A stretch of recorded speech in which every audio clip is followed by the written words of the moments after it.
Alright guys, so let's continue our journey of learning management from family business. We are in chapter number 1, breaking barriers.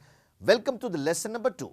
The lesson number 2 is, I do not get chance to explore things on my own. My family sometimes is very overpowering. I mean, you might end up telling, is that a big lesson topic?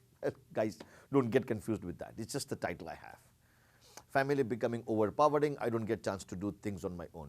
There is one very small example I would like to start with. There's a person who runs a spectacle shop and he thinks about bringing a differentiation in the retail process of buying spectacles.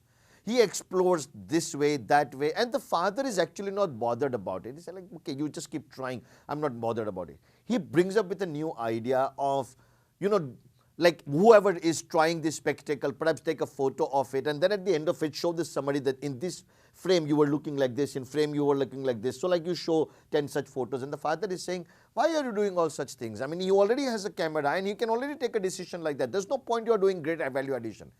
And then that fizzles out. The son feels, my father does not allow me to do any experiment. Cut. Second story. I mean, makes sense. Second story. My second story is, there is a very small restaurant. A restaurant which is a family business and it is serving QSR, quick service restaurants. Okay. And they're serving food. The son comes up and says, Dad, why don't we introduce aerated water along with it?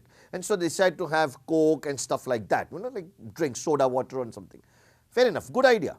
The father says that on one side we are talking about healthy stuff, on one side you are talking about this stuff. Why don't you have juices also? Okay, good idea by the father. The son wants to have juices also. And so they decide to have a lot of that thing.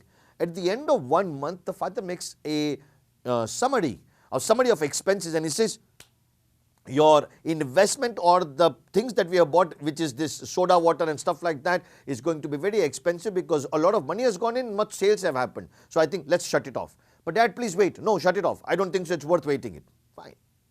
Cut. Story 3. Guys, there is another family in which there is a family business who are having schools. And the son decides to introduce something which is meant for mass viewing. So, like a TV screen and things like that. And something for the young kids. And they want to introduce, which is a foreign technique of learning. And the father says, okay, we don't mind experimenting. And the father is allowing the experiment. And eventually they are successful. They are so successful, the son says, let's leverage it to other schools by giving a franchisee. And the father says, no, we are happy with us because we are getting it right. Don't need to share it to other people. Somewhere, you all saw in all the stories that somebody or the other person was overpowering another person. And normally we say it's the first generation versus the second generation. My question to you guys, are they actually overpowering? Or they are trying to see that you do something and then get it organized and stabilized and then think about the next leap. Think. Guys, in a family business, many times we are allowed to do things on our own. We perhaps don't know that. But what happens is that because of their certain type of behavior, we start thinking that they are overpowering us. They are not allowing us to do things that we want to in the manner we want to. And they don't allow us to take the next leap. Guys, stabilize, relax, digest the thing that you've done.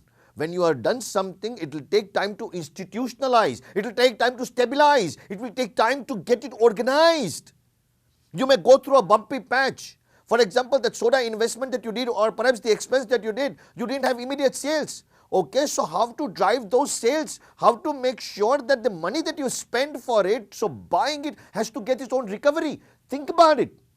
The moment you can think about to get a way to get it organized, that's where you are actually not only getting into the business, but learning the nuances of business, digesting the process of the business. And so therefore, next time when you're going to expand or do something, your dad's not going to tell you that why do this and that, etc. He's not perhaps going to overpower you.